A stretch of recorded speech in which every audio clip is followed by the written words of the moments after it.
আমার চেয়ে 16 বছরের ছোট একটা মেয়েকে বিয়ে করে নিয়ে আসলাম। উপায় ছিল না, আমার এই মেয়েকেই পছন্দ। মেয়েটি সবে ক্লাস 9-এ উঠেছে।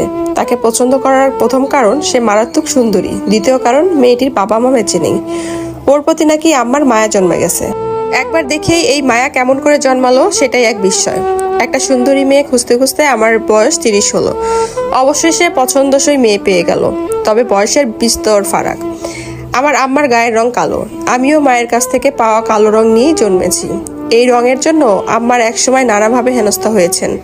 অনেক পাত্র আম্মাকে দেখে দেখে বাতিল করে দিয়েছে। বিয়ের পরও আম্মাকে অনেক ধৈর্য পরীক্ষা দিতে হয়েছে। যে কোনো শাড়ি, জামা কাপড় বা শ্বাস পোশাক শখ করে পরতে গেলেই শ্বশুরবাড়ি থেকে শুনতে হয়েছে, এটা তোমাকে মানাবে না বৌমা, অন্য কিছু পরো। আমি ছেলে হয়েও বেশ কয়েকবার পাত্রীপক্ষের কাছে রিজেক্টেড হয়েছি কালো রঙের জন্য। আমার তাই একটাই চাওয়া, ছেলের বউ হবে ধবধবে ফর্সা, যেন আমার ছেলে মেয়ে ফর্সা হয়ে জন্ম নেয়। আম্মা বলেন, শোনো বাবা সেলিম, যারা বলে কালোই জগতের আলো, তারা আসলে কালো মানুষগুলোরে দয়ের চোখে দেখে। তারা নিজেরাও এই কথা বিশ্বাস করে না। বিয়ে করতে গেলে তারাও সাদা চামড়া খুঁজে। কালো হওয়ার বহুত যন্ত্রণা, আমি চাই না তোমার পোলা মাইয়া সেই যন্ত্রণা ভোগ করুক। কিন্তু আম্মা, ছেলে মেয়ে যদি আমার গায়ের রং পায় তখন কি করবেন? আম্মা মুখ গম্ভীর করে বলেন, আমি চেষ্টা করছি, সেই সান্ত্বনা তো থাকবে। ক্লাস 9-এ পড়ো আমার বউটি গতকাল আমাদের বাড়িতে এসেছে। এখানে আসার পর থেকে বিছানার এক কোণায় বসে নাকি সুরে কেঁদে যাচ্ছে। একবারের জন্য উঠে বাথরুমেও যায়নি।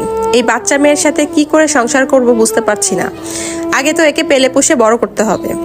অফিস থেকে 1 সপ্তাহ ছুটি নিয়েছিলাম, শুক্র শনি মিলিয়ে 9 দিন। 3 দিন পরেই অফিস শুরু করলাম। অফিসে সবাই আমাকে নিয়ে হাসি ঠাট্টা করছে।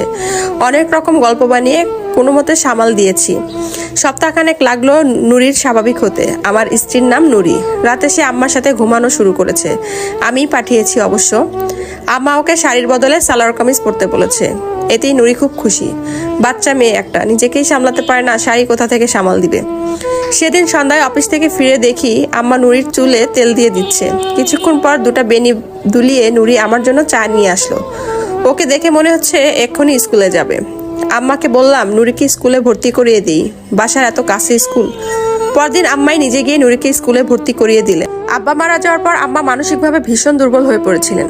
একা একা হাঁটা চলা, ঘরের কাজ করার মতো মনের জোর পেতেন না। বয়স